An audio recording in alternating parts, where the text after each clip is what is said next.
mga ka-elect, welcome back to my tutorial.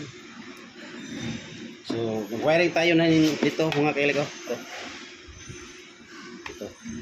Mag-wiring tayo dito. So, unang gagawin natin, so tapos na, nag-jumper na tayo sa push button. Ito yung common. So, ito yung forward tsaka itong reverse. So, ito. So, meron tayong supply dito sa contactor. Ito yung forward, saka ito rin reverse. So, unang gagawin natin, yung galing sa push button na common, papunta siyang doon. Papuntang line 1. So, gagawin natin, out ng push button, papunta ng reverse na maliklos. Out. So, out ng forward natin yung white. Ito yung forward natin white. Puntang reverse.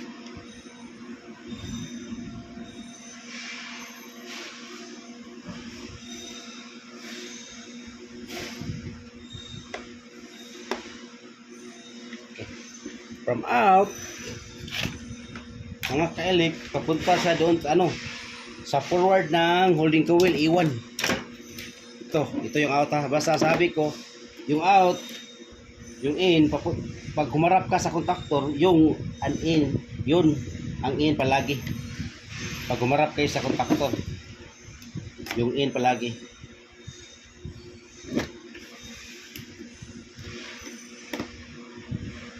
Simple to mga kalik.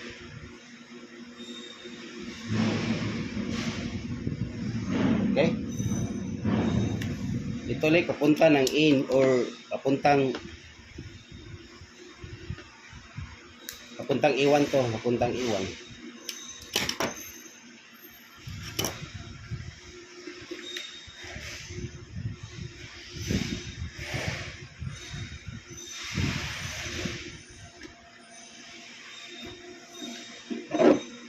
Okay.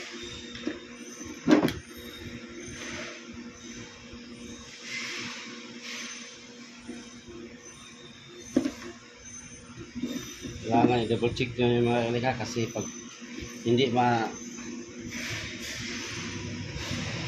hindi ito mapasok ng tama dito, magano siya. Ito masyadong contact. So from start, going to papunta siya ng doon ng in ng number close ng reverse holding contact. Ito dito from in, from out, papunta siya doon sa dito out, papuntang holding coil.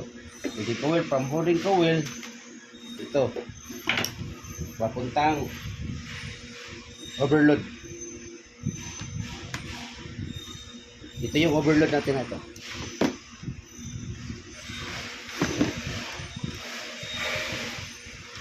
So overload, normally close yan, gagamitin dapat mga kailik ha. Dapat normally close yan. So paano yung mag-check ng normally close? Ito 95-96. So yung 95-96, ito yung yung normally close ng overload.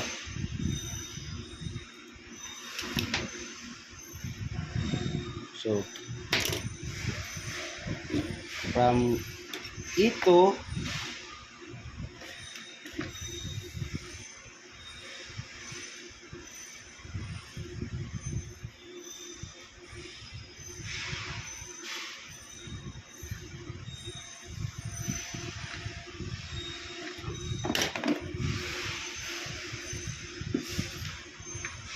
mga kalek, papunta doon sa in ng overload or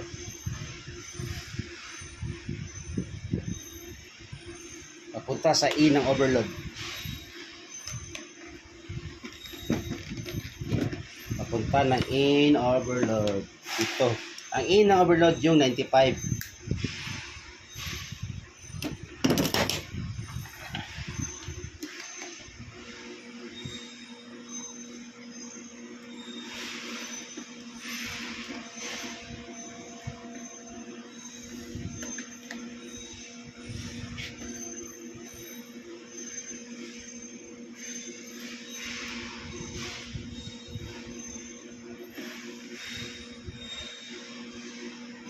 Ito. So 95. So 95 papuntang saan? 95 papuntang coil.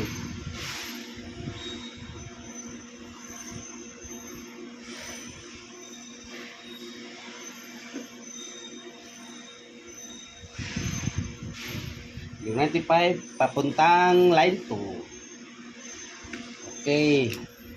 So mga kilig ha, papuntang line 2.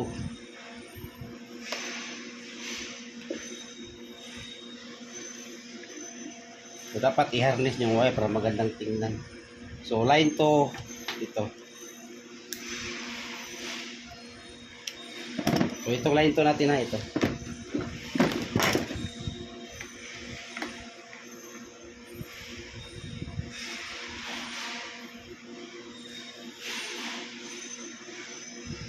Simpura kayo ni mga kailik. Kung gusto kayo magtuto, message lang. Turuan ko kayo. Punta kayo sa amin. Punta lang ka lang na snack. Paayos na. Ito. Then, next.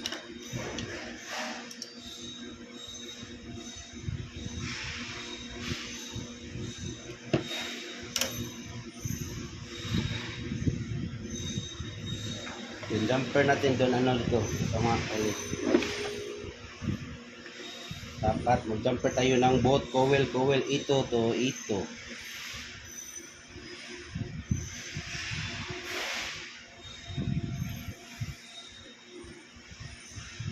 Ito to ito, jumper, coil to coil.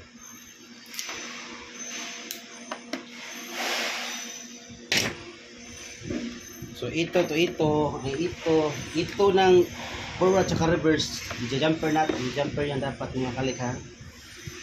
Kasi galing siya ng common. Ito yung common ng ano, holding contact natin, yung holding coil natin. Okay, tapos na. So next, sa ano naman tayo? Doon sa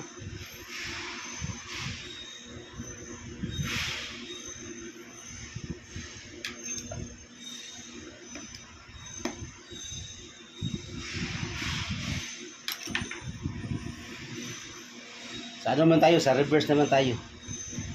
So ito yung reverse na collection button. So dito, from in forward,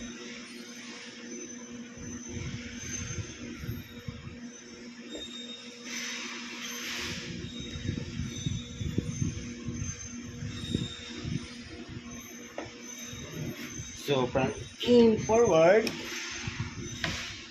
papuntang in forward ha, ito in forward ng normally close.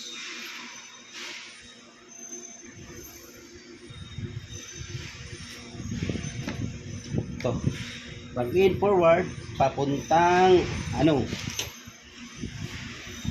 reverse E1. Yung sa holding coil niya puntang E1. Simple lang tulik. Kung marunong lang kayo magbasa ng diagram, walang mahirap sa magaling. Yan ang tandaan nyo mga kalik, walang mahirap magaling.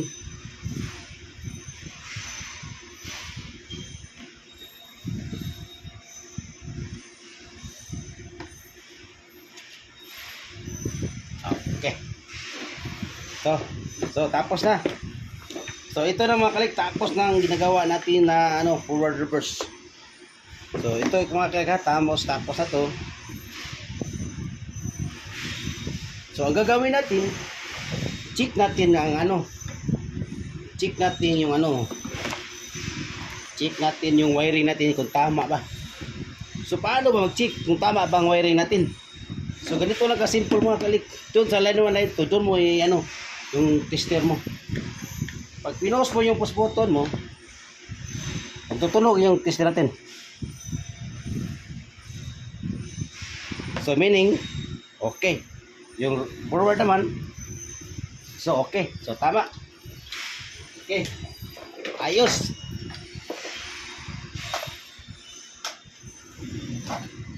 So para maganda, lagyan natin ng indicator.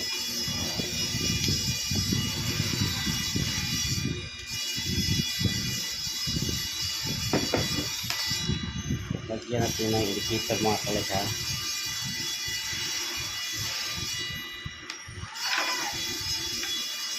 Maglagay tayo ng indicator.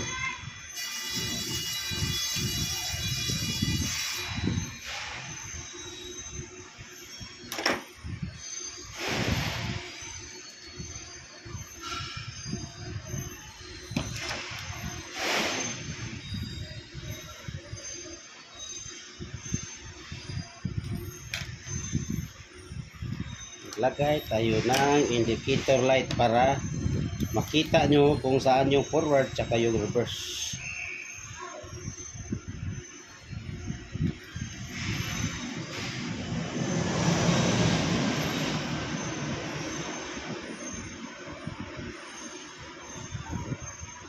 Okay, ito lang kasimple mga lik.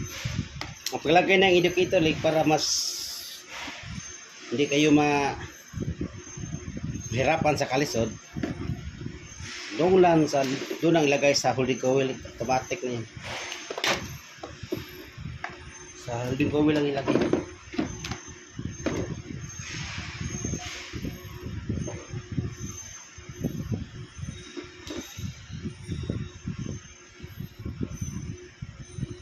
Okay. Basic lang to mga kalik. Sa mga nakakalam, basic lang to. Walang mahirap sa magaling.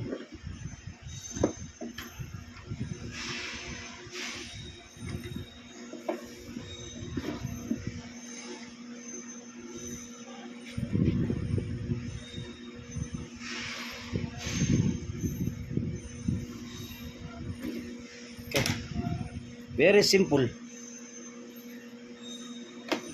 So next, lagyan natin ng indicator yung yung reverse naman. Simple na to mga kailik, paglagay ng indicator light. Itong ginagawa ko like na forward reverse mga kailik, lalagay ko doon sa machine kasi yung yung mga operator namin, meron kaming machine doon na wala daw reverse. So kaya ginawa ko, gawan ko sila ng forward reverse na remote control na para hindi mahirapan yung mga operator natin kasi dati hindi pa yan, walang ganun.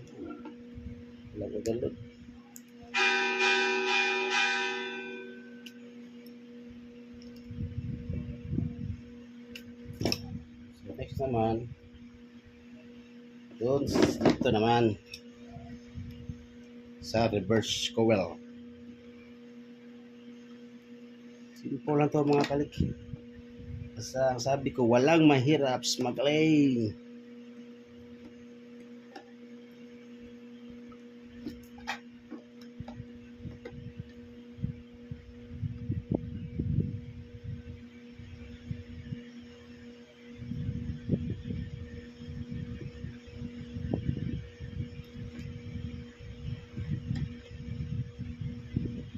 Okay. Tapos na mga kalik. So ito yung forward tsaka yung reverse. So lagyan natin ng indicator. Dibilan natin na ito yung forward. Ito yung reverse.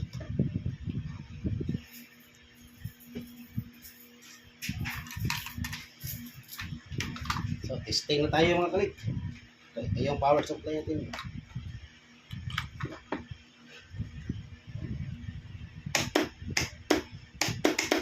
So, ito na mga kalik, forward. Okay. Reverse. Okay.